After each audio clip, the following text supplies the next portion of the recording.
Shalom saudara, kita kembali mengikuti Ekumene Bible Course. Ini adalah pertemuan ketiga. Mari kita berdoa. Bapa,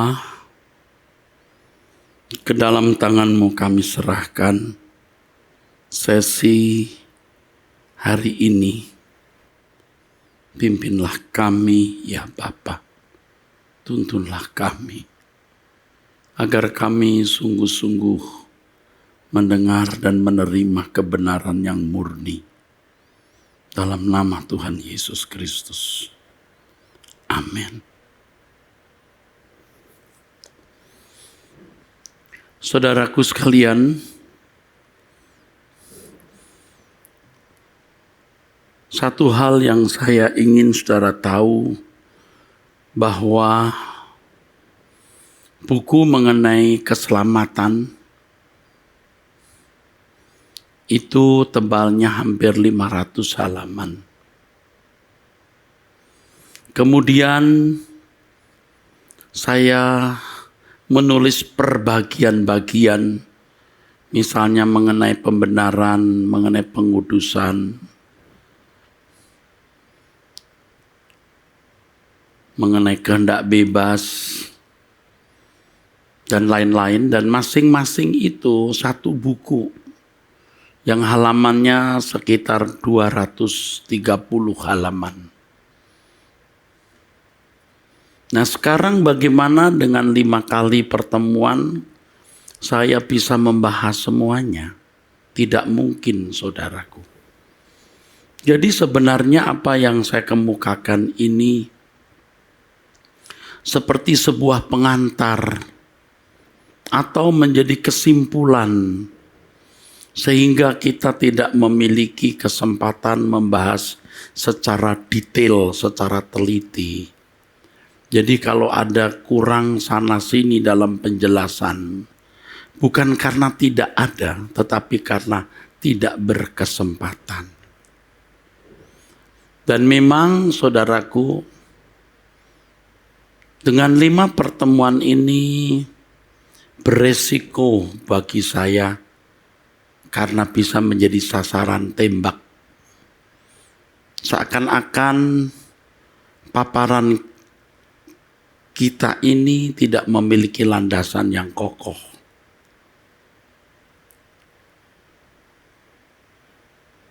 Banyak pokok-pokok yang harus dipelajari secara khusus.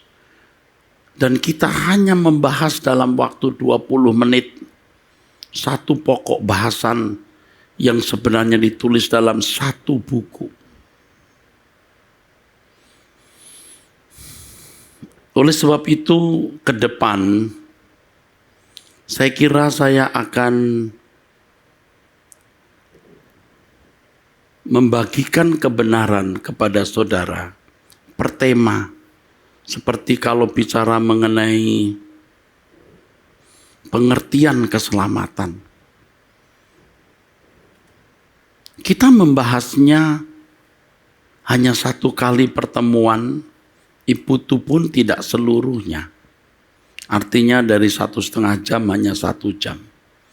Mestinya pengertian keselamatan dan aspek-aspek sekitarnya itu bisa, maksud saya membutuhkan waktu paling tidak 3 kali pertemuan. Jadi saudara-saudara, saya harap mengerti bahwa apa yang saudara terima itu kesimpulan atau semacam pengantar dari keselamatan yang secara utuh saudara bisa nanti kemudian hari kita akan belajar lebih lengkap, atau saudara bisa membaca bukunya. Yang sekarang ini sudah saya himpun, halamannya sudah saya coba untuk saya ringkas, itu paling tidak 660 halaman. Jadi sangat tebal. Saudara, ada satu pertanyaan yang telah sampai kepada kami pertanyaan yang berkata, mengapa bicara mengenai keselamatan harus menyinggung mengenai manusia atau antropologi Alkitab?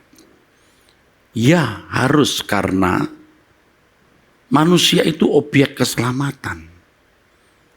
Bagian mana dalam hidup manusia yang harus diselamatkan? Maka saya mulai bicara mengenai segambar dan serupa dengan Allah. Itu pun hanya sekilas. Itu pun hanya sekilas. Jadi kalau sampai ada saudara yang mencoba untuk menganalisa apa yang saya sampaikan sekilas ini, saudara tidak menemukan secara penuh apa yang sebenarnya saya pahami. Kecuali saudara membaca buku yang lengkap yang saya tulis. Saya harus membahas mengenai gambar dan rupa Allah. Karena keselamatan itu memulihkan gambar dan rupa Allah. Saya bicara mengenai manusia sebagai makhluk kekal. Sebab orientasi keselamatan itu adalah kekekalan. Supaya jangan keselamatan disimpangkan untuk hal-hal yang bersifat fana. Ya, manusia itu sekutu dan hamba.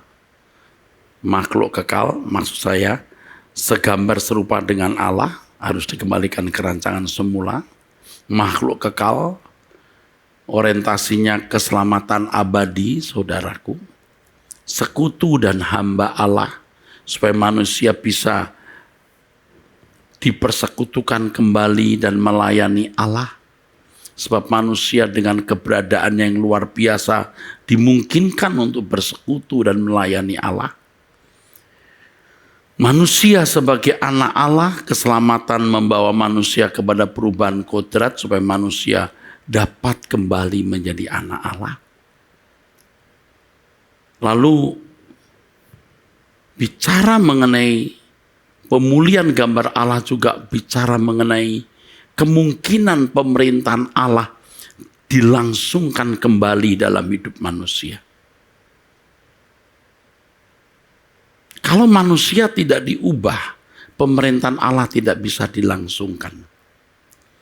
Karena manusia yang hidup dalam pemerintahan Allah harus memiliki pikiran dan perasaan yang mampu mengimbangi Allah. Kalau tidak, manusia tidak bisa hidup di dalam pemerintahan Allah. Keselamatan dalam Yesus Kristus mengembalikan manusia kepada rancangan semula, di mana manusia bisa diatur oleh Allah. Bukan berdasarkan hukum, syariat, peraturan, tapi karena manusia memiliki pikiran perasaan yang bisa melahirkan kehendak yang selalu sesuai dengan pikiran dan perasaan Allah. Pemerintahan Allah tidak menggunakan hukum yang tertulis. Allah sendiri itulah hukumnya. Nah, saudaraku, itulah sebabnya mengapa kita harus membahas mengenai manusia. Karena keselamatan itu usaha Allah atau proses di mana manusia dikembalikan ke rancangan semula. Maka bicara mengenai Selem, Demuth, mengenai kekekalan, mengenai manusia sebagai hamba dan sekutu Allah, manusia sebagai anak Allah, manusia sebagai anggota keluarga kerajaan yang bisa hidup dalam pengaturan penuh oleh Allah, maka pikiran perasaannya harus diubahkan, dibaharui. Nah, itulah keselamatan. Nah, saudaraku, sekarang saya lanjutkan. Keselamatan bisa dilihat dari 3 dimensi, saudara. Dan saudara harus memahami hal ini, ya. Dimensi keselamatan, ya. Yang pertama, dimensi masa lalu.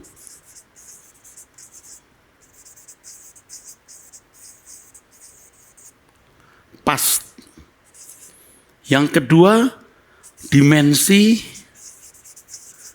sekarang, present.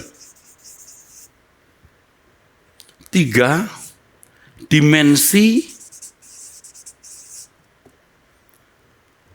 future yang akan datang.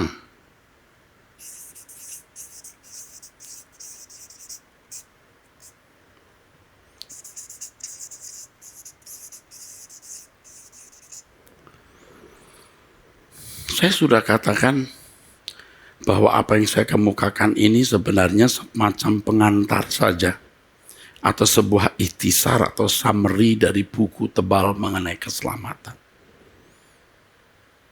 Jadi tentu apa yang saya kemukakan belum mewakili semua yang kami pahami mengenai keselamatan. Kita hanya memiliki 5 pertemuan. Ya. Bicara soal pembenaran saja mestinya 5-6 pertemuan, saudara. 1 buku.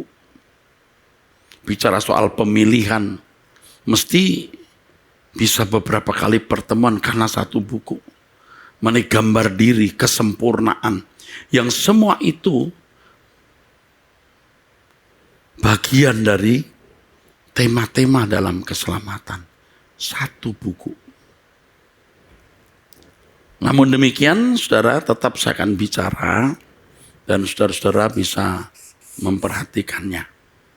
Dimensi masa lalu. Jadi, Yesus telah mati di kayu salib 2000 tahun yang lalu. Semua dosa dunia dipikulnya. Nah, saya perlu waktu nanti menjelaskan Yesus mati untuk sebagian orang, atau untuk orang tertentu, atau untuk seluruh dunia. Jawabnya seluruh dunia. Apa dasarnya? Saya kalau menjelaskan 1-2 kalimat nanti konyol. Tidak usah. Nanti kita lihat. Ya. Ini tinjau dari masa lalu. Nah, oleh sebab itu di bagian ini ada tulisan mengenai finalitas Kristus. Ya. Bahwa keselamatan telah selesai digarap oleh Tuhan Yesus. Di kayu salib Yesus berkata sudah selesai. Semua dosa dipikul oleh Yesus di kayu salib. Ya. Finalitas Kristus artinya bahwa Yesus satu-satunya juru selamat yang memikul semua dosa manusia. Tidak ada yang bisa memikul dosa manusia kecuali Yesus. Jadi keselamatan tidak ada di luar Kristus. Itu sudah mutlak harga mati, saudara. Di area ini kita belajar mengenai finalitas Kristus. Kita bicara mengenai kristologi. Ya. Lalu dimensi sekarang. Bagaimana keselamatan dikerjakan atau berproses hari ini. Ditinjau dari dimensi sekarang.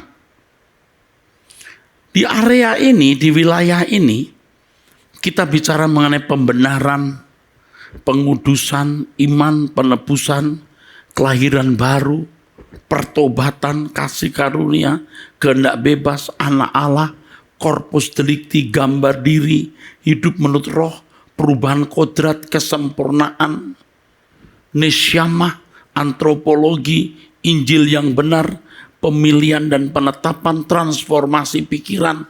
Coba, udah berapa belas buku ini tadi? Semua menyangkut dimensi ini.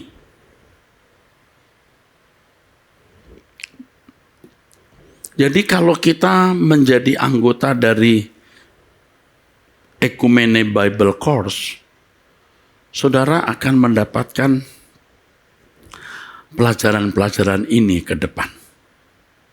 Ya, sementara kami masih merilisnya di Truth ID. Bukan tidak mungkin nanti kami akan sampaikan secara terbatas dan hanya orang-orang tertentu yang mendaftar sebagai peserta yang akan bisa mengikutinya. Jadi kalau saudara memang tidak berminat, ya enggak usah ya membuang waktu saudara. Kalau saudara merasa bahwa saudara memiliki doktrin yang berbeda, ya enggak usah. Ya. Yang mutlak itu hanya Allah. Doktrin itu perspektif.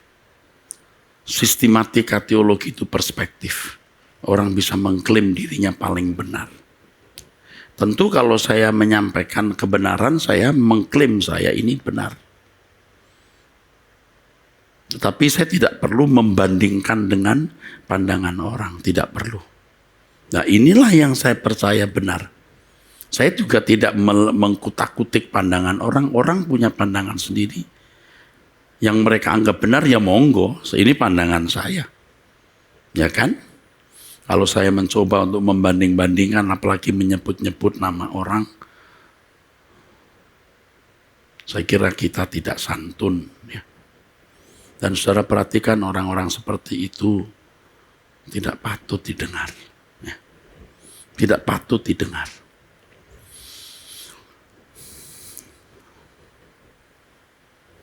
Ada banyak pendeta yang pandangannya tidak sesuai dengan pandangan saya. Tapi saya tidak pernah mau sebut. Apa yang saya sampaikan harus saya pandang paling benar. Saya tidak percaya. Maksud saya tidak meyakini setengah benar. Saya meyakini 100% benar. Tetapi saya tidak mau membenturkan dengan pandangan orang lain yang tidak sama dengan pandangan saya. Jadi di sini banyak hal yang kita harus bahas. Lalu dimensi ke depan, masa depan, kita di sini bicara mengenai kerajaan surga. Mengenai akhir zaman. Itulah sebabnya di awal saya mengatakan kepada saudara, keselamatan itu pokok pengajaran yang penting. Kalau orang memahami keselamatan salah, pasti hidupnya salah. Pasti hidupnya salah. Tapi tentu saja kalau orang hidupnya salah, belum tentu pengetahuan mengenai keselamatannya salah. Kenapa? Ya banyak faktor orang bisa salah, saudaraku. Tetapi bisa dipastikan kalau pengajaran mengenai keselamatan yang disampaikan seseorang itu salah, pendengarnya pasti salah. Tapi kalau seseorang pendengarnya, jemaatnya salah, belum tentu pendetanya salah. Karena faktor orang salah itu bukan hanya pengajaran mengenai keselamatan, banyak faktor yang lain, saudara. Ya. Baik Bapak Ibu, saudara-saudaraku, ini dimensi keselamatan ya, yang saudara-saudara sekalian bisa melihat. Secara cepat saya memberikannya kepada saudara-saudara sekalian, saya mengemukakannya kepada saudara-saudara. Nah, perlu dicatat di sini saudara, yang saudara-saudara sekalian harus saya ingatkan karena penting. Yang pertama tadi sudah saya katakan, keselamatan hanya ada dalam Tuhan Yesus Kristus. Yang kedua, keselamatan menitik beratkan pada pembentukan karakter atau character building. Jadi jangan hanya digantikan dengan rumusan-rumusan doktrin atau rumusan-rumusan kalimat ya. Harus merupakan proses kehidupan yang real, yang dialami. Yang ketiga, proses keselamatan berlangsung dalam perjalanan waktu sehingga orang harus menjalani ini terus-menerus. Dan kalau saudara mungkin tanya, loh Pak, kalau keselamatan dijalani terus-menerus, kapan orang selamat? Kapan orang selamat? Bagaimana orang merasa atau meyakini diri selamat? Dulu biasanya kita mengajar orang yakin selamat. Sekarang kita tidak mengajarkan begitu. Keyakinan tidak boleh dibangun di atas, maksud saya keyakinan tidak boleh dibangun di atas pengertian. Tetapi keyakinan harus dibangun dari pengalaman nyata ketika seorang berjalan dengan Tuhan dan mengalami perubahan. Sehingga saya katakan jangan membiasakan diri meyakini yang, jangan membiasakan diri merasakan yang kau yakini, tapi biasakan diri merasakan yang kau alami. Keyakinan keselamatan itu pasti dimiliki seseorang ketika proses itu berlangsung, saudaraku. Dan kita tidak bisa menghakimi orang apakah seseorang sudah selamat atau tidak. Karena keselamatan itu proses dikembalikannya manusia ke rancangan Allah semula. Jadi sampai kapan? Sampai di mana, Pak? Masing-masing orang berurusan dengan Allah. Sampai kapan, Pak, orang itu selamat? Loh, selamat itu proses dikembalikannya manusia ke rancangan Allah semula. Sampai titik mana seseorang bisa benar-benar sudah selamat? Ini masing-masing pribadi. Masing-masing pribadi akan bisa menghayati dan mengalami itu. Maka kekristenan itu sebuah pengalaman. Dan saudara harus masuk ke situ. Nah, kalau saudara tanya, Pak, sampai kapan itu, Pak? Ya, masing-masing orang beda.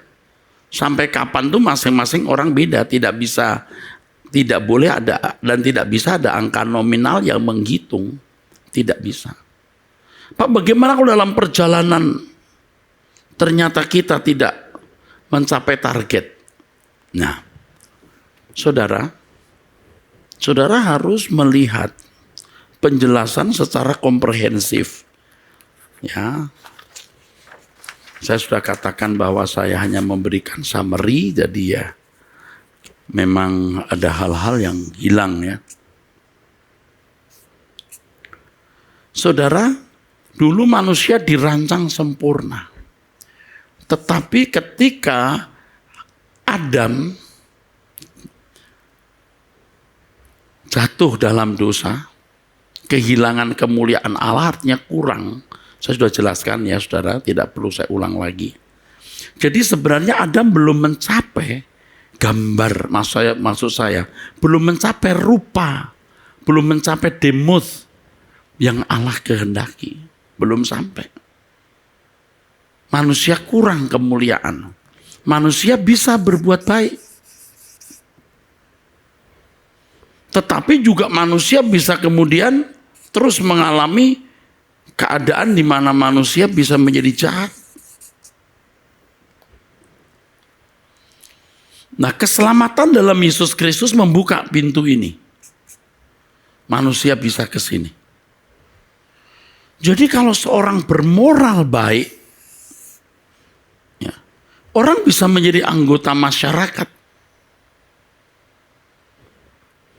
Kalau dia berproses terus ke sini, dia bisa menjadi anggota keluarga kerajaan yang dimuliakan bersama dengan Yesus. Nah, kalau ini gagal ke sini gimana, Pak?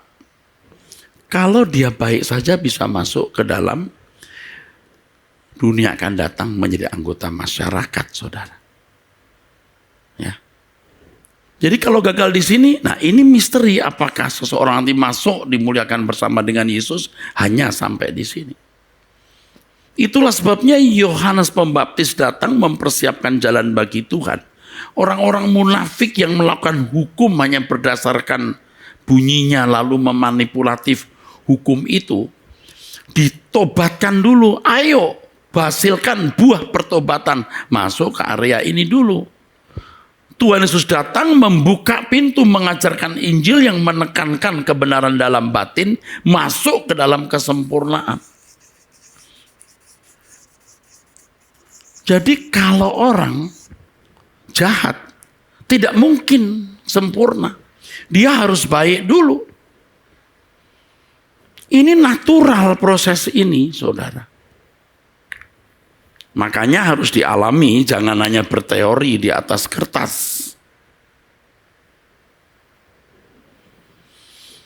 Jadi kalau kita belajar mengenai keselamatan, yang pertama itu hanya dalam Yesus. Itu harga mati.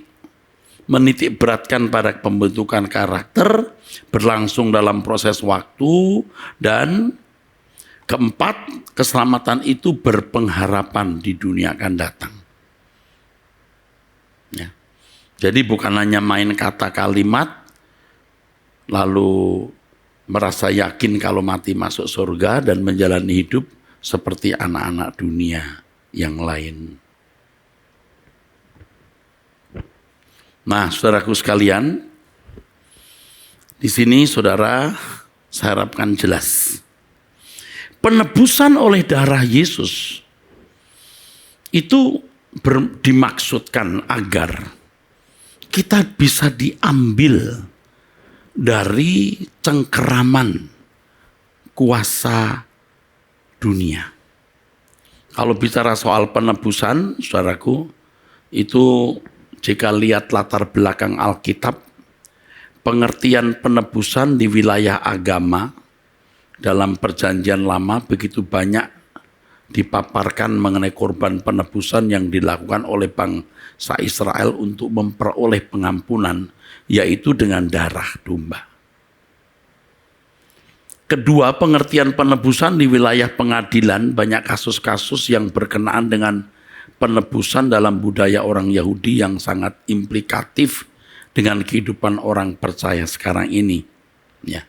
Misalnya menurut budaya Ibrani, apabila seekor lembu mengakibatkan kematian seseorang, maka lembu itu dan pemiliknya harus dihukum mati dengan lemparan batu. Tapi demi keselamatan diri sang pemilik, ia bisa menebus nyawanya dengan membayar sejumlah uang tebusan.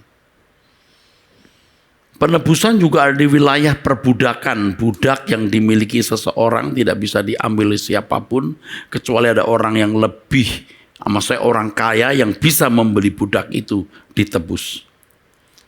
Keempat, penebusan di wilayah politik, tawanan perang yang hendak diminta kembali harus ditebus dengan sejumlah uang.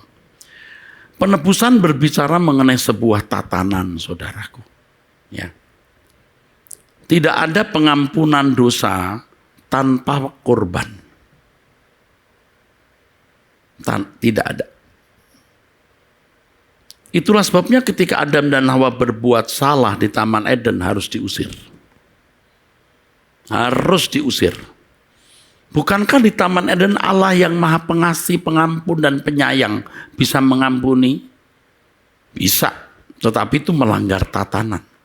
Setiap kesalahan harus dihukum. Dan supaya manusia yang mestinya dihukum bebas dari hukuman, harus ada orang yang menggantikannya. Menggantikan. Domba tidak bisa menggantikan kita. Karena dosa dilakukan di dalam daging, harus juga ditimpakan dalam daging. Dan Yesus yang memikul penderitaan itu. Adil, fair. Maka kematian Yesus itu memuaskan hati Allah. Maka kita bisa dibenarkan atau dianggap benar. Kenapa? Karena dosa-dosa kita dipikul oleh Tuhan Yesus. Nah, ini paralel dengan proses penebusan. Kalau di Perjanjian Lama, bangsa Israel berbuat salah perlu penebusan, darah domba yang dikorbankan. Ada pengampunan dosa yang diberikan.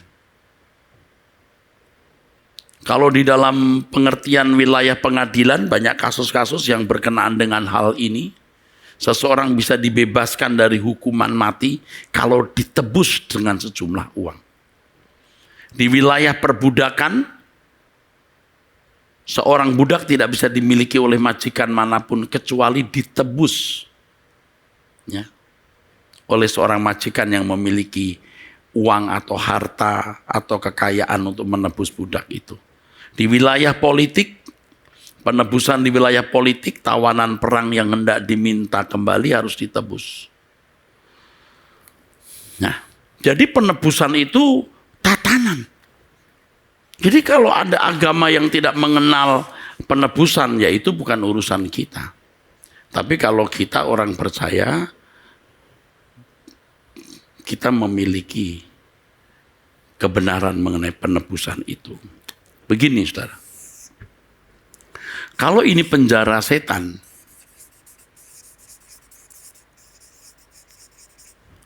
ini penjara Tuhan.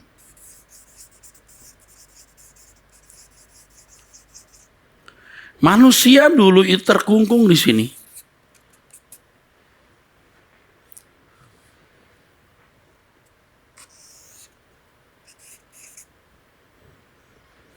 Tuhan membuka pintu ini,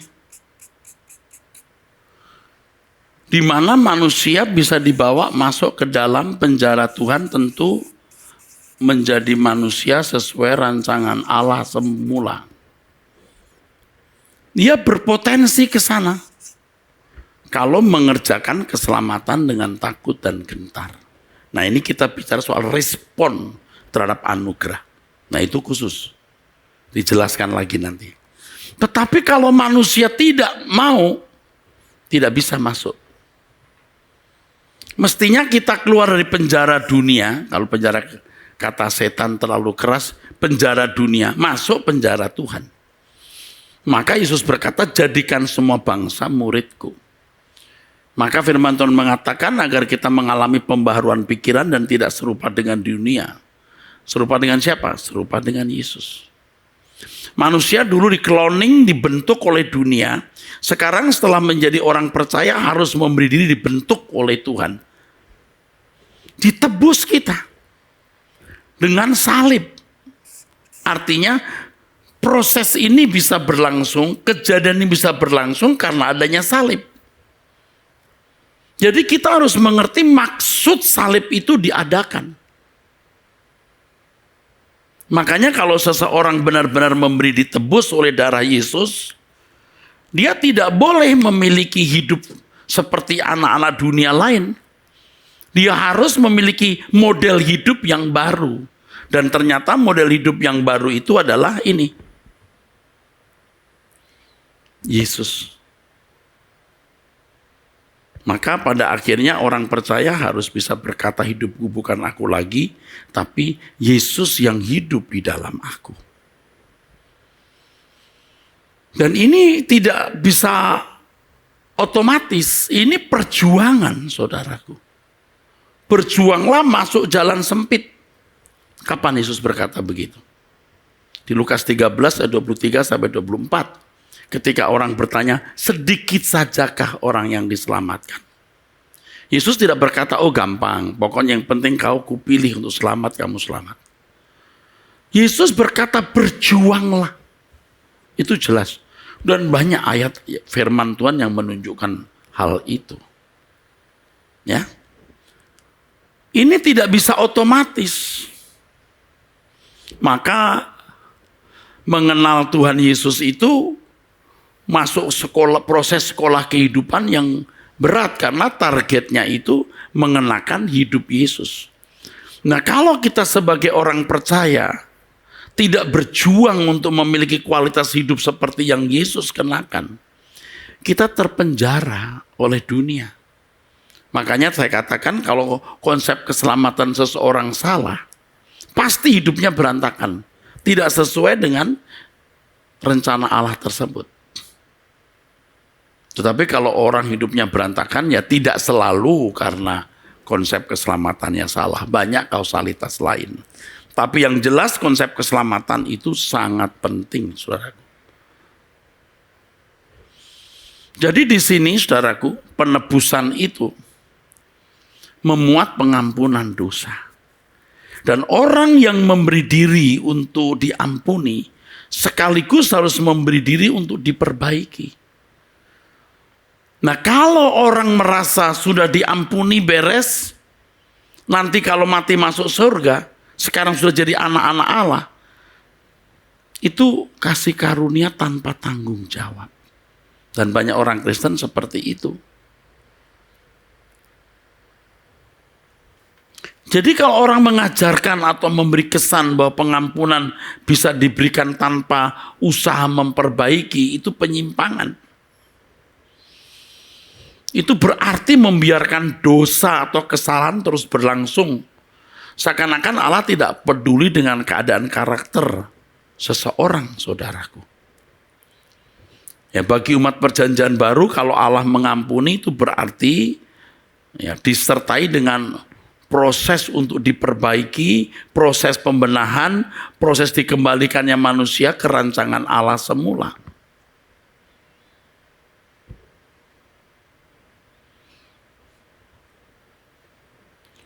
Saudaraku sekalian, seiring dengan penebusan ini, kita masuk pada pembenaran. Saya tidak perlu menjelaskan dari bahasa Ibraninya sadak, bahasa Ibraninya, maksud saya bahasa Yunaninya dikaio, dalam bahasa Latin justificatio dan seterusnya, tidak perlu ya saudara. Yang penting inti-intinya saya beritahukan kepada saudara. Ya. Jadi istilah-istilah teologis itu tidak saya ikut sertakan, walaupun tentu saya tahu dan dalam buku saya tulis panjang lebar, tapi dalam penjelasan ini supaya saudara bisa mendapatkan peta yang jelas ya. Oke. Pembenaran juga memiliki dimensi yang seiring dengan ini, saudara. Ya, seiring dengan ini. Masa lalu ketika Yesus mati di kayu salib, maka semua dosa manusia telah dipikulnya. Bagi orang percaya, ada pembenaran. Tetapi istilah ini tidak ada untuk kehidupan orang non-Kristen. Ini hanya untuk orang percaya. Jadi sebelum kita lahir, kata Paulus, Yesus sudah mati untuk kita. Nah di situ ada unsur pembenaran masa lalu. Begitu kita terlahir, dosa kita telah dipikul. Tetapi keadaan kita belum benar. Maka kita harus masuk proses pembenaran dari dimensi sekarang. Yaitu bagaimana keadaan kita ini benar-benar menjadi benar. Jadi Tuhan bukan hanya menganggap kita benar, tetapi Tuhan juga mau kita benar-benar menjadi benar. Nanti dimensi ke depan adalah ketika di hadapan pengadilan tahta Kristus, Tuhan akan berkata kepada orang-orang tertentu, aku tidak kenal kamu. I never knew you. Pada hari itu aku akan berterus terang, homologeo. Pada hari itu aku akan mendeklar aku tidak kenal kamu. Tetapi juga dia akan mendeklar orang-orang, ini loh yang benar, aku kenal kamu. Ini dimensi ke depan. Nah saudara-saudara, nah banyak orang Kristen yang hanya berpikir bahwa dia sudah dibenarkan, selesai. Itu membuat iman mati, saudara. Jadi ketika Yesus mati di kayu salib, membuat kita itu bisa menjadi benar di mata Allah atau dianggap benar.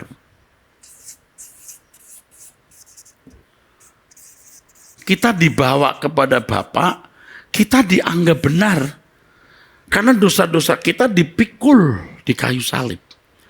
Tapi keadaan kita belum benar. Keadaan kita belum benar. Ya. Ini nanti juga seiring atau paralel dengan pengudusan. Dikuduskan. Pengudusan ditinjau dari dimensi masa lalu. Dosa-dosa kita dipikul oleh Tuhan Yesus dengan darahnya. Tetapi pengudusan juga dilihat dari dimensi masa sekarang. Kita dikuduskan oleh firman.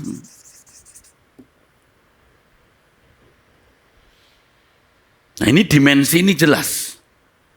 Nah tentu ketiga nanti kita akan masuk surga di mana tidak ada dosa atau kejahatan lagi. Tapi dimensi ini penting untuk dipahami. Kita dianggap benar itu pembenaran namanya. Justification. Ya. Dianggap benar tapi belum benar. Nah Bapak luar biasa menerima kita ini saudara. Jangan kita merasa sudah jadi anak Allah, kita hanya menyanyi memuji Tuhan, mengucap syukur. Tetapi juga harus bertanggung jawab. Apa? Menjadi benar. Dosa-dosa kita dipikul oleh Yesus di kayu salib, tetapi kodrat dosa kita belum selesai.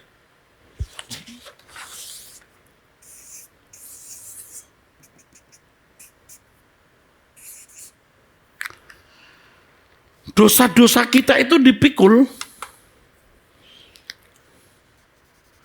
Sebelum kita mati, Yesus sudah mati untuk kita.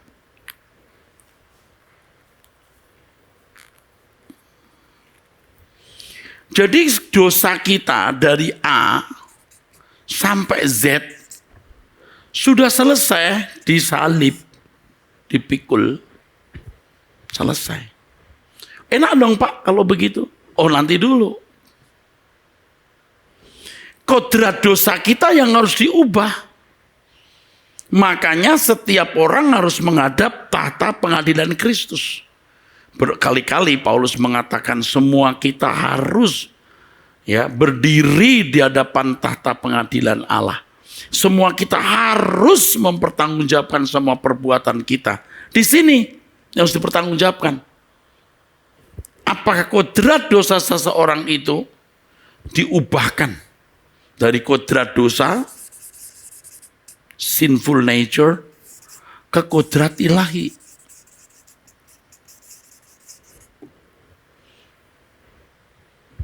Apakah diubahkan di sini? Maka Paulus mengatakan dalam 2 Korintus 5 ayat 9 dan 10, aku berusaha, baik aku diam dalam tubuh ini atau di luarnya, supaya berkenan. Berkenan itu tingkat orang yang mengalami perubahan kodrat ilahi. Nah, saya ada buku judulnya Mengubah Kodrat. Satu buku loh. Nah sekarang saya mau menjelaskan 5 menit. Tak baiklah saya jelaskan. Tapi jangan saudara berpikir bahwa hanya itu dasarnya. Tidak. Sudah 90 lebih atau sekitar 90 judul buku yang saya tulis. Di antaranya Mengubah Kodrat. Bagaimana kodrat itu diubah? Kodrat itu diubah ketika seseorang memiliki kecerdasan rohani. Kecerdasan rohani di mana segala sesuatu yang dia lakukan selalu sesuai dengan pikiran dan perasaan Allah. Saya belum sampai tingkat sempurna. Saya masih seling meleset, saudara. Maka saya minta Tuhan beri sedikit waktulah untuk saya bisa berubah. Itu sempurna seperti Bapak, bukan selevel dengan Bapak, saudaraku. Ya Bapak maha mulia. Serupa dengan Yesus. Artinya apa? Segala sesuatu yang kita pikirkan, kita ucapan, kita lakukan, selalu sesuai dengan pikiran dan perasaan Allah. Yang prinsipnya melakukan kehendak Bapa dan menyelesaikan pekerjaannya. Yang bagaimana itu? Yang bagaimana itu? Yang bagaimana? Ya masing-masing orang beda. Karena masing-masing orang memiliki pergumulan dan persoalan yang beda. Tetapi apapun pergumulan dan persoalan masing-masing orang, dia harus menyelesaikan, dia harus menanggapi, dia harus merespon dengan sikap seperti yang Allah kehendaki. Nah, di sini masing-masing orang punya porsi yang berbeda.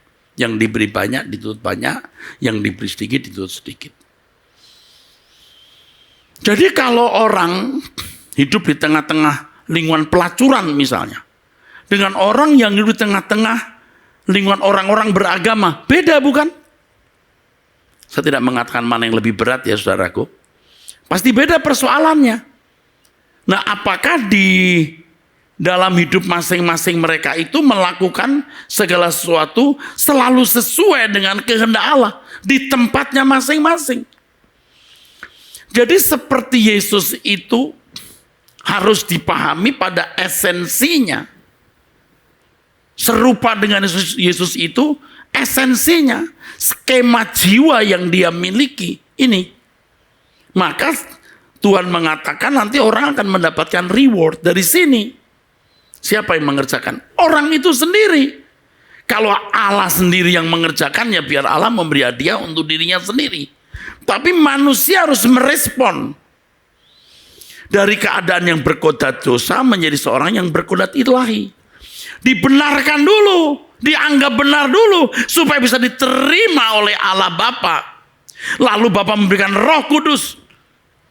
Allah bekerja dalam segala hal, mendatangkan kebaikan, supaya serupa dengan Yesus. Ini saudara, yang harus dipahami dengan benar.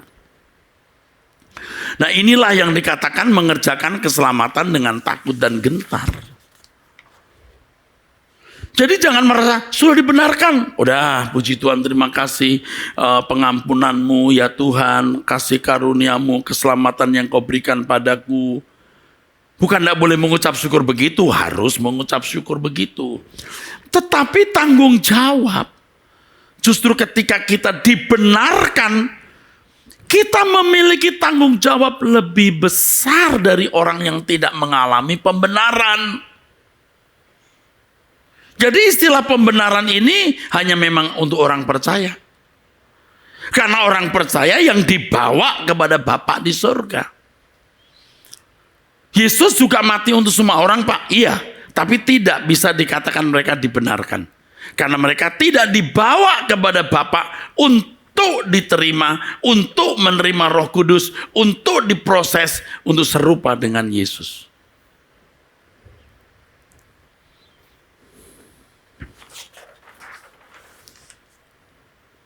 Jadi saudara, dosa kita dari A sampai Z sudah selesai. Enak dong Pak, oh nanti dulu.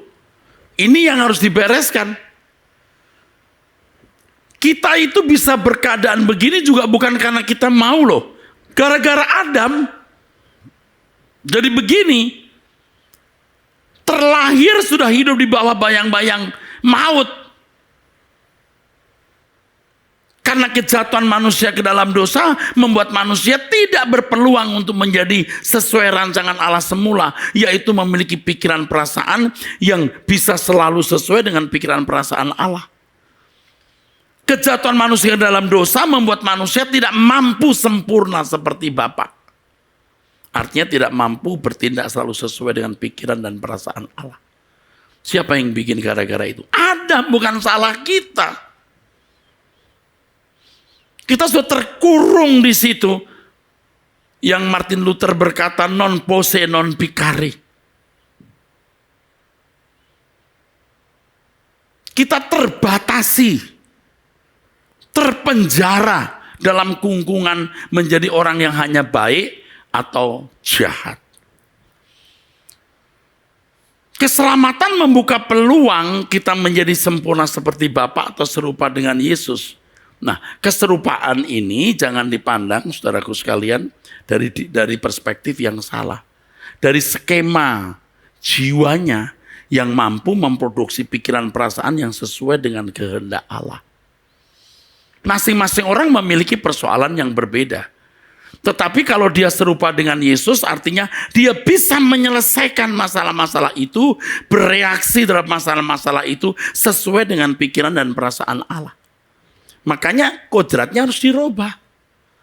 Cara berpikirnya harus dirubah. Hendaklah kamu dalam hidupmu bersama menaruh pikiran dan perasaan yang terdapat juga dalam Kristus Yesus. Phroneonya yang diubah. Suneidesisnya yang dirubah, nuraninya yang terdapat di dalam nesyamah atau rohnya. Supaya roh manusia, nesyamah manusia menjadi pelita Tuhan. Coba. Jadi pelita Tuhan. Bisa mengerti kehendak Allah apa yang baik, yang berkenan, dan yang sempurna. Seperti yang dikatakan oleh Tuhan Yesus di Matius pasal 6. Mata adalah pelita tubuh. Kalau matamu gelap, gelaplah seluruh tubuhmu. Kalau matamu terang, teranglah seluruh tubuhmu. Tuhan membuat mata kita terang. Dan itu tidak bisa sekejap. Itu lewat proses. Semua juga harus lewat proses. Tidak ada yang sak-cek, sak-nyek. Artinya apa itu Pak? Instan. Tidak ada yang instan. Jadi pembenaran itu memiliki 3 dimensi juga saudaraku. Nah dimensi sekarang ini present adalah pembenaran bagi mereka yang menerima Yesus. Dan harus mengalami proses supaya benar-benar menjadi benar. Dan nanti kalau kita punya waktu, kita khusus membahas mengenai pembenaran ini. Ya, supaya lebih lengkap ya saudaraku sekalian, lebih lengkap. Kalau tidak, ya susah, harus lebih lengkap.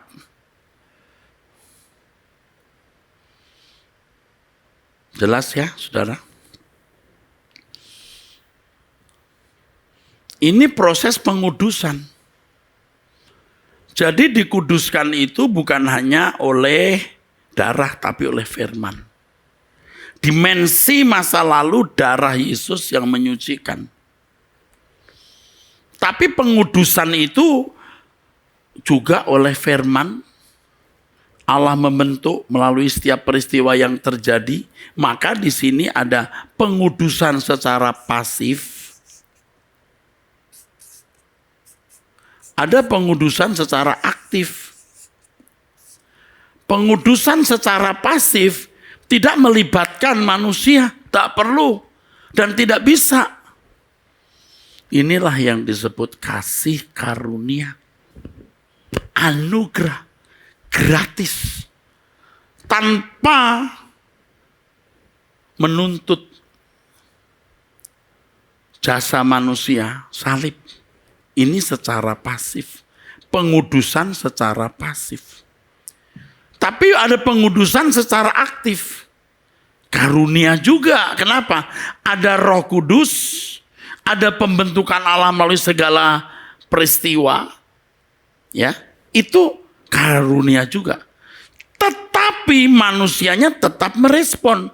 Kalau yang pasif ini tidak perlu ada jasa sama sekali, tidak perlu, cukup aku yakin Yesus adalah anak Allah yang mati di kayu salib menebus dosa-dosaku. That's it, cukup.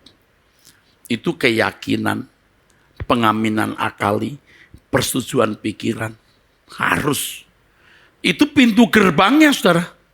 Orang bisa menerima kasih karunia. Kasih karunia. Tapi tidak cukup. Karena apa? Karena harus ada pengudusan secara aktif. Kasih karunia juga karena diberi Roh Kudus. Kasih karunia. Karunia itu Roh Kudus. Allah bekerja dalam segala mendatangkan kebaikan. Berani bayar berapa? Allah bisa mendesain keadaan untuk menyempurnakan kita. Karunia juga. Tetapi di sini harus ada respon kita. Nah, salahnya banyak orang Kristen nggak ada respon. Sudah selamat. Semua kasih karunia, mati masuk surga. Nah, coba apa nggak mati, saudara? Rusak. Kodrat dosanya belum berubah menjadi kodrat ilahi. Ini luar biasa perubahan ini. Nah, proses ini sampai titik tertentu mengalami kelahiran baru. Nanti kita bahas apa itu kelahiran baru. Yaitu keadaan yang diubahkan. Istilah kelahiran baru anagenao. Dari sekian banyak ayat di dalam Perjanjian Baru, hanya di Yohanes pasal 3. Nanti di 2 Korintus pasal 5 juga ada, tapi konteksnya itu beda sebenarnya. Kenapa? Karena yang dihadapi Nikodemus. Kamu harus lahir baru. Nikodemus berkata, aku mesti masuk perut ibu lagi, Tuhan?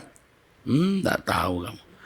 Kamu itu sudah memiliki teologia, pakem pemikiran yang harus dibuang, diganti baru, lahir baru. Tapi Yesus tidak pernah berkata kepada Petrus, kamu harus lahir baru. Dia tidak pernah berkata kepada murid-murid yang lain, kamu harus lahir baru. Bahkan dalam khotbah-khotbahnya dia tidak pernah berkata kepada orang, ayo lahir baru. Enggak. Tetapi semua yang diajarkan memperbaharui, mengubah kodrat. Dan untuk Nikodemus spesial. Dia menggunakan kata anagenao. Saudara harus cerdas untuk melihat setiap ayat Alkitab di mana lokasinya.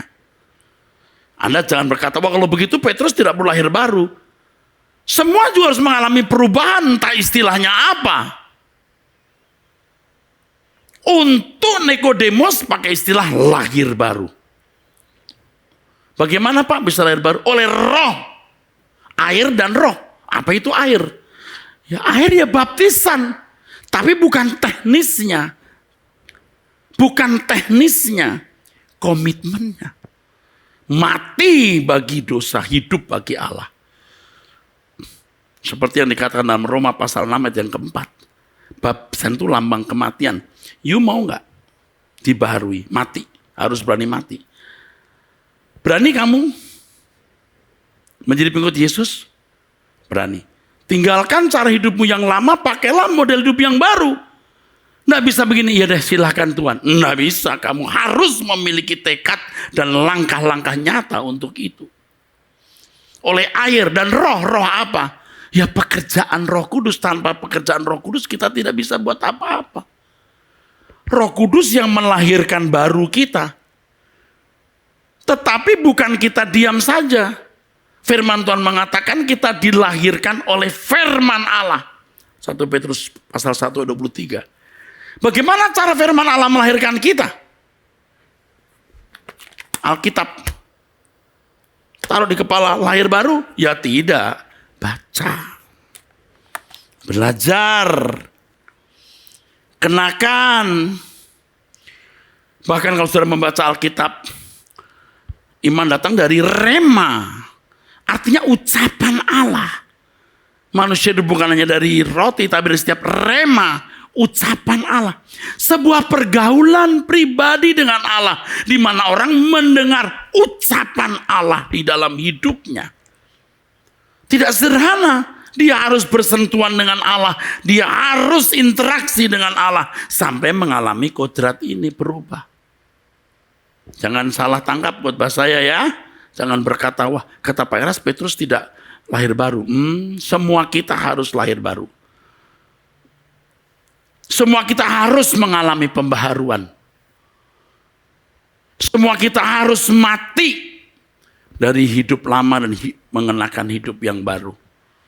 Jadi kita harus melihat Alkitab itu secara kontekstual, lihat lokasinya, konteks ayat, konteks pasal, konteks kitab.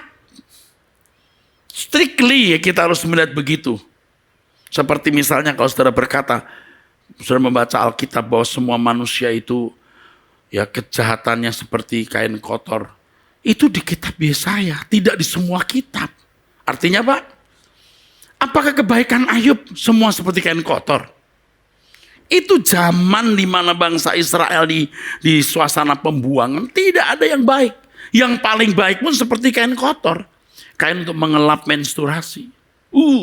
Jorok, rusak. Makanya bangsa itu dibuang Tuhan, dihukum Tuhan. Tapi jangan ayat ini dikenakan juga untuk Ayub, untuk Nuh, untuk Daud, untuk Abraham, untuk Daniel, untuk Yusuf. Nggak bisa. Memang mereka juga tidak ada yang sempurna. Tapi masa kebaikan mereka seperti kain kotor semua? Enggak kan? Lihat lokasi ayat itu, kapan ayat itu muncul. Ya, jangan maksa. Ya, jangan maksa.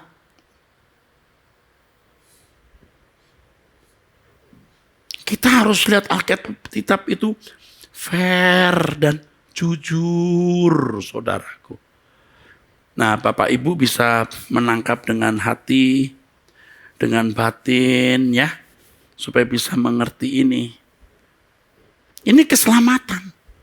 Maka kalau dikatakan kerjakan keselamatanmu dengan takut dan gentar, itu bukan berarti kita berusaha untuk mencapai keselamatan dengan kekuatan kita. Tolong deh kita lihat dengan benar deh. Karena salib maka semua dosa kita bisa dipikul. Tanpa salib kita ini binasa. Bahkan tidak perlu dihakimi. Udah pasti masuk neraka semua.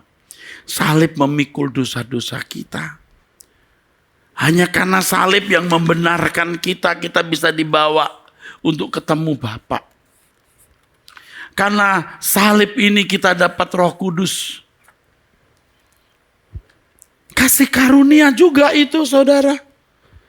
Kematian di kayu salib menebus dosa-dosa kita. Dari dosa kita sejak lahir sampai Nanti kita mati, segala kemungkinan salah yang kita lakukan telah selesai di kayu salib. Haleluya. Tetapi yang belum selesai ini, kerjakanlah ini. Maka Allah akan memberikan energi, Roh Kudus, Injil, dan penggarapannya. Jadi pengudusan secara pasif, pengudusan secara aktif. Di dalam tulisan saya mengenai keselamatan, dalam tema mengenai ini, saudara, dalam tema mengenai pembenaran, itu lengkap sekali saya menjelaskan hal ini, ya. Tetapi ini saya kira sudah cukup jelas ya, saudara. Kerjakan keselamatanmu dengan takut dan gentar. Artinya serius, karena ini tidak mudah. Ya. Kalau kita sekolah dapat soal mudah, tidak takut dan gentar. Kalau soalnya sulit, kita takut dan gentar. Maka Yesus berkata, berjuanglah masuk jalan sempit. Semua ini alkitabiah dan tepat benar. Lalu kalau kita membaca di dalam Alkitab, misalnya di Efesus 2 ayat 8 dan 9. Bahwa keselamatan itu, saudaraku, bukan hasil usaha kita. Ya, Efesus 2 ayat 8 dan 9. Keselamatan bukan hasil usaha kita. Jangan sombong.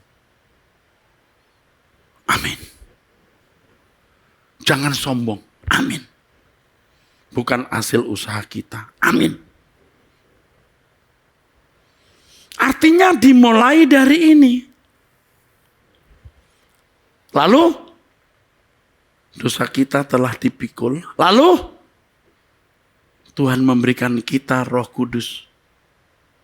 Penggarapannya, Injilnya, itu pun karunia. Bukan hasil usaha kita. Tetapi respon terhadap kasih karunia itu bukan jasa tentunya. Iman. Menerima, merespon anugerah Tuhan itu iman. Benar, kamu diselamatkan bukan karena hasil usahamu, tapi karena iman. Iman menerima apa yang Allah kerjakan. Yang pertama, kita mengakui Yesus Tuhan dan Juru Selamat, mati di kayu salib, menebus dosa-dosa kita. Pengakuan.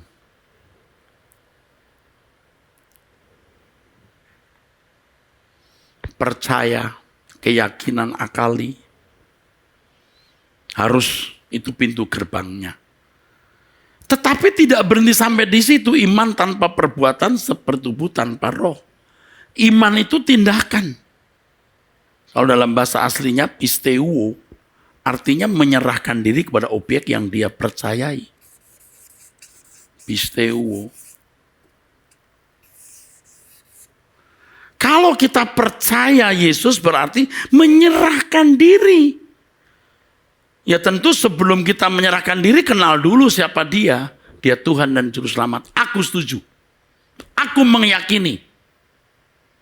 Lalu aku menyerahkan diriku untuk dia. Nah, banyak orang Kristen berpikir sudah percaya Yesus karena mengakui Yesus sebagai Tuhan dan Juru Selamat. Ah, itu susahnya, konyolnya, saudara. Tentu tidak semua orang Kristen begitu. Tidak semua orang Kristen begitu. Tidak semua gereja ajaran keselamatannya salah. Ada yang benar. Tapi kalau ajaran keselamatannya salah, pasti kualitas hidup jemaatnya tidak benar. Tapi kalau kualitas hidup jemaatnya tidak benar, belum tentu juga. Karena ajaran mengenai keselamatan, banyak faktor lain yang bisa membuat seseorang itu hidupnya tidak benar. Tetapi yang penting sekarang keselamatan dulu, harus benar, saudara. Jangan hanya mengakui Yesus sebagai Tuhan dan Juru Selamat, lalu selamat. Seperti yang sering saya kemukakan, orang mengakui dan percaya bahwa Mr. Donald Trump, Presiden Amerika, tapi bukan berarti percaya kepadanya, kan? Yang ada urusan sama beliau. Bisa dikatakan percaya kepada beliau kalau ada urusannya. mengerti apa yang beliau kehendaki, apa yang beliau ingini, apa yang beliau rencanakan, kita taat dan mengikuti, memenuhi rencana itu. Baru namanya percaya. Kalau hanya mengakui belum percaya, saudaraku. Nah, pisteuo itu menyerahkan diri kepada objek yang dipercaya. Pistis, iman. Di dalam Roma pasal 3, Roma pasal 4, bicara mengenai iman selalu menunjuk pada sosok yang bernama Abraham. Makanya kenapa Yakobus berkata iman tanpa perbuatan seperti tubuh tanpa roh. Dan orang yang tidak memahami kitab Yakobus akan mengatakan, wah kitab ini mestinya tidak masuk ini ke dalam kitab suci. Kok iman tanpa perbuatan mati?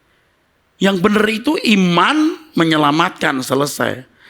Nah, iman yang di dalam kitab Roma itu maksudnya adalah keyakinan Yesus sebagai Tuhan dan Juru Selamat. Dan bicara mengenai jemaat Roma, ketika mereka percaya Yesus sebagai Tuhan dan Juru Selamat, langsung krek, digorok, langsung habis. Hidupnya habis. Anak istrinya bisa ditawan, mereka dibuang di Kolosium. Ya, tempat orang beradu gladiator dengan binatang buas. Orang-orang Kristen dibuang ke situ, dicabik-cabik jadi tontonan. Iman kepada Tuhan Yesus di konteks kitab Roma itu percaya yang benar. Ketika orang percaya berarti kehilangan seluruh hidupnya. Tidak sama seperti iman yang dipahami orang hari ini. Percaya Yesus, tidak ada yang hilang dari hidupnya. Tidak ada yang dikorbankan. Tidak ada yang dipertaruhkan. Itu bukan iman. Itu hanya keyakinan saja. Atau iman yang tidak menyelamatkan. Tapi ketika bicara mengenai Yakobus bicara mengenai orang-orang yang mengaku beriman tapi tindakannya tidak menunjukkan keberimanannya. Memang Yakobus memberikan ilustrasi. Kalau saudaramu tidak memakai pakaian lalu kamu berkata, hai saudaraku, hangatkan dirimu dengan bajumu, tapi engkau tidak memberikan pakaian. Apa artinya perkataanmu itu? Iman tanpa perbuatan seperti tubuh tanpa roh. Tapi jangan salah, jangan saudara pikir kalau orang sudah memberikan baju kepada orang yang tidak punya baju itu berarti beriman. Itu kan jadi ilustrasinya, maksudnya. Orang yang tidak punya pakaian, kamu berkata hangatkan dirimu ya saudaraku. Tapi kamu gak memberi pakaian ke dia. Imanmu mati. Iman harus disertai dengan perbuatan. Tapi bukan berarti kalau saudara memberi baju kepada orang yang tidak punya baju, itu tindakan iman. Belum tentu. Artinya tindakan iman itu melakukan apa yang dia yakini. Yang dia yakini siapa? Allah. Kamu berkata Allah itu esa, demikian dalam surat Yakobus. Oh, iblis pun, tapi dalam teks aslinya bukan iblis, bukan setan. Daimonia, roh-roh jahat. Roh-roh jahat pun percaya dan menggeletar. Jadi iman itu bukan hanya bicara soal keyakinan, tapi juga relasi, hubungan antara objek yang dipercayai dan subjek yang mempercayai. Kalau kamu beriman kepada Yesus, kau punya relasi. Ada urusannya. Urusannya apa? Nah, hari gini urusannya sakit sembuh. Ekonomi yang jatuh dipulihkan. Melesetlah sudah. Makanya saya jelaskan bahwa manusia itu makhluk kekal. Urusan keselamatan orientasinya harus kekekalan.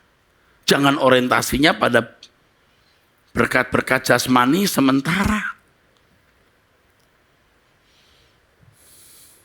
Iman itu bicara mengenai sebuah relasi. Dalam bahasa Ibraninya emunah. Pistis dalam bahasa Yunani.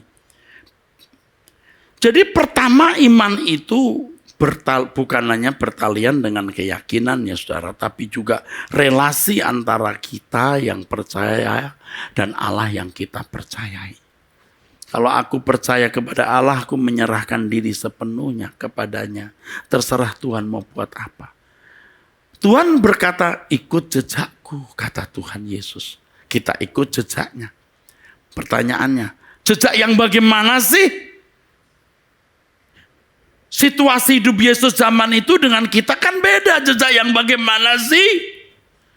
Jejaknya ini, apapun yang kau lakukan, selalu sesuai dengan pikiran dan perasaan Bapa di surga. Itu namanya serupa dengan Yesus. Seperti Yesus. Kasus hidup kita dengan kasus hidup yang dialami Yesus beda. Tetapi kualitasnya sama ketika segala sesuatu yang kita lakukan selalu sesuai dengan pikiran dan perasaan Allah. Makanya masing-masing orang itu beda dan jangan mencoba menghakimi orang, saudaraku. Kita tidak tahu apa yang dia lakukan itu apakah sesuai dengan kehendak Allah atau tidak ya. Ingat, Allah itu absolut benar. Doktrin, teologi, ajaran itu perspektif. Saya sedang menunjukkan perspektif saya. Dan saya harus, dan memang demikian menurut saya. Benar, ini paling benar. Kalau dia nggak ada urusannya saya. Terserah dia, bukan urusannya saya. Kalau saya urus orang lain bisa mendebat. Oh enggak, maksud saya begini. Berantem nanti kita. Nanti kita berantem. Nggak usah.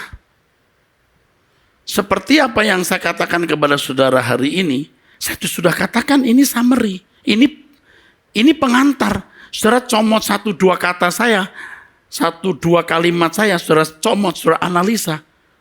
Nggak kena. Nggak kena. Tapi kalau saudara mau begitu terserah, kalau saya tidak mengatakan itu. Ya, nanti kita debat kusir lalu bisa menimbulkan perpecahan persaudaraan kita. Iman itu, saudara, menyita hidup. Seperti Abraham, sejak percaya kepada Elohim Yahweh, hidupnya habis. Peta hidupnya berubah total. Kalau kita percaya Yesus, peta hidup kita berubah. Kalau Abraham percaya Elohim Yahweh, peta hidupnya berubah untuk memenuhi bagaimana dia menemukan negeri yang dijanjikan Allah dan menjadi berkat bagi banyak bangsa. Karena keturunannya adalah Mesias yang akan menjadi berkat bagi banyak bangsa. Kalau kita percaya Yesus, kita harus tinggalkan dunia. Langit baru, bumi baru, tujuanku rumah Bapa, rumahku. Yang kedua, seperti yang dibawa oleh berkat Abraham, Yesus sebagai juru selamat. Dia menyelamatkan hidupku. Artinya, aku dikembalikan ke rancangan Allah semula. Aku dikembalikan ke rancangan Allah semula. Dan itu orientasi hidupku satu-satunya. Agenda hidupku satu-satunya. Maka aku harus periksa diri, apakah yang kupikirkan, apakah yang kuucapkan, apakah yang kulakukan, apakah yang kutulis sesuai dengan pikiran dan perasaan Allah. Bagaimana Pak kita tahu? Ya Anda nggak perlu tahu. Anda periksa diri saudara sendiri, jangan periksa orang lain. Tapi kalau Pak Eras kan yang kita dengar. Loh, ya saudara tanya Tuhan kira-kira saya patut didengar. Tidak. Kalau tidak please deh saudara dengar orang lain. Tidak masalah. Tapi engkau tetap paling tidak sebangsa setanah air lah. Paling tidak sesama manusia lah saling mengasihi.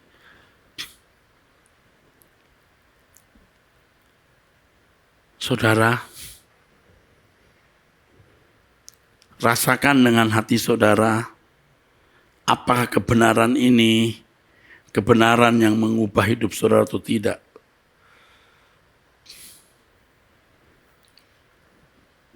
Tapi Pak, saya bagaimana bisa memiliki iman itu Pak? Iman datang dari pendengaran. Pendengaran oleh firman, remato Kristo. Berapa ayat, berapa pasal, berapa banyak ucapan Tuhan yang saudara harus dengar. Berapa banyak proses pembentukan. Sehingga lahir iman yang sempurna. Maka Ibrani pasal 12 ayat yang kedua. Kita harus memandang Yesus yang membawa iman kita kepada kesempurnaan. Iman itu bukan sesuatu yang statis tapi progresif. Karena penurutan kita terhadap kehendak Allah makin hari makin berkualitas. Bukan hanya saya percaya Yesus sebagai Tuhan dan Juru Selamat, amin, statis saudara. Tetapi aku berurusan dengan dia, aku harus mengerti kehendaknya. Aku harus melakukan apa yang dia kehendaki. Dalam hal apa? Dalam segala hal. Dan sering kita menghadapi kesulitan, pencobaan, ujian-ujian yang lebih besar, lebih sulit. Tapi kita harus terus bertumbuh. Iman itu progresif. Tadi saya menyinggung mengenai kelahiran baru di sini. Yang sekarang belum saya bahas, nanti kita bahas. Khusus lahir baru. Satu buku mungkin tebalnya 300 halaman yang itu agak panjang. Namanya saja juga kelahiran anak Genao. Ada unsur misterinya sih.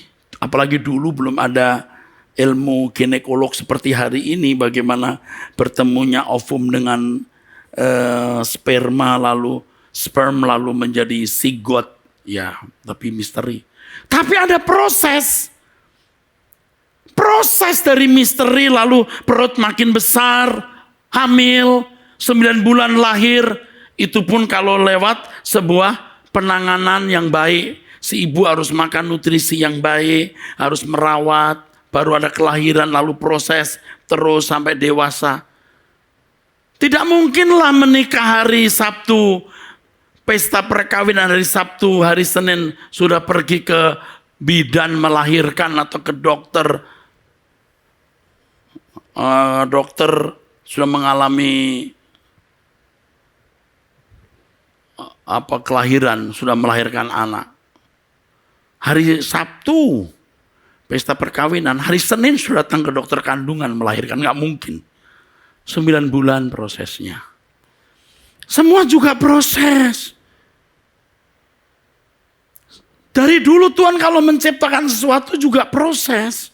Hari pertama, hari kedua, hari ketiga. Keselamatan pun juga ada prosesnya, saudaraku. Nah, ada kisi-kisi yang mungkin harus dijelaskan, tapi saudara akan bisa bertanya lalu mendengar apa yang saya akan jelaskan nanti.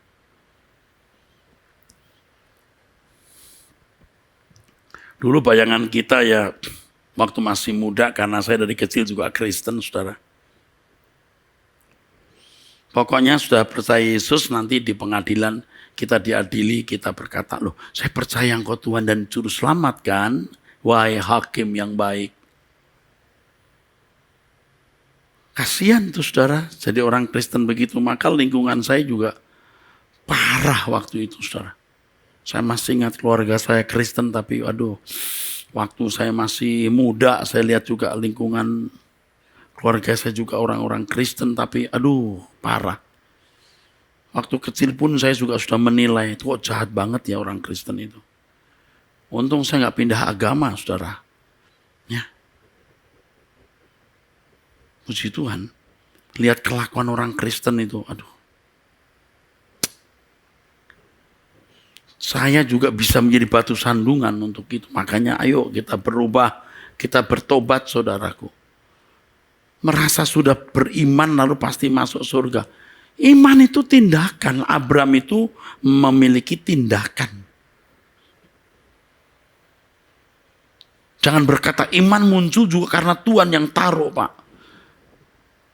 Ada Pak ayatnya, lo lihat konteksnya. Iman datang dari pendengaran, jelas. Mengapa Yesus sampai mengajar 3,5 tahun di Palestina? Membuka pikiran, wawasan mereka. Karena iman datang dari pendengaran. Ada ketekunan baru ada iman. Dan iman itu bertumbuh terus. Dan kalau saudara membaca Ibrani pasal 12, bahwa kita harus memandang Yesus dalam perlombaan yang diwajibkan, yaitu memiliki iman yang sempurna, artinya taat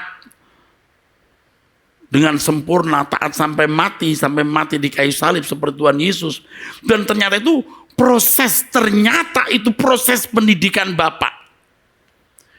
Di Ibrani pasal 12 di ayat 5, 6, 7, Bapa mendidik. Bapa mendidik. Oh, haleluya. Supaya kita mengambil bagian dalam kekudusan Allah. Oh, haleluya. Jadi iman itu harus bertumbuh terus sampai kita memiliki kecerdasan rohani, ketaatan seperti yang Tuhan Yesus miliki. Itu kehidupan anak Allah yang sah, yang mengambil bagian dalam kekudusan Allah. Kalau tidak, bukan anak yang sah, tapi anak gampang. Jadi jangan saudara berpikir bahwa iman otomatis muncul di hati kita. Kalau iman muncul di hati kita, orang lain yang tidak punya iman, gimana? Dan iman itu apa? Allah menumbuhkan sendiri begitu? Yesus sendiri, masih di kitab Ibrani, belajar taat dari apa yang dideritanya.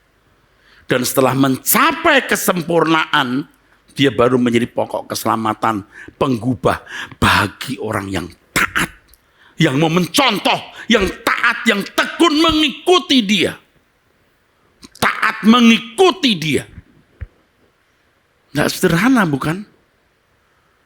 Oleh sebab itu, dengan menjadi orang percaya, saudara menjadi berat menjalani hidup. Karena sudah masuk sekolah kehidupan. Kalau bukan umat pilihan, bisa hidup suka-suka sendiri. Tapi kalau menjadi anak Allah, tidak bisa. Karena Anda masuk dimensi sekarang untuk keselamatan, Anda harus sungguh-sungguh berjuang untuk menjadi anak-anak Allah. Ya, dimensi kedua keselamatan ini. Puji Tuhan, saudaraku sekalian, kita sudah menyelesaikan bahasan yang cukup panjang. Tadi yang pertama saya masih menyinggung mengenai objek keselamatan manusia. Saya jelaskan dimensi keselamatan, penebusan, pembenaran, pengudusan, dan iman. Ada 6 item yang saya sudah sampaikan. Puji Tuhan. Saudara, terima kasih untuk perhatian saudara-saudara sekalian. Saudara, Ekumene Bible Course akan menyediakan paket pelajaran Alkitab yang lengkap. Kami sedang mempersiapkan webnya.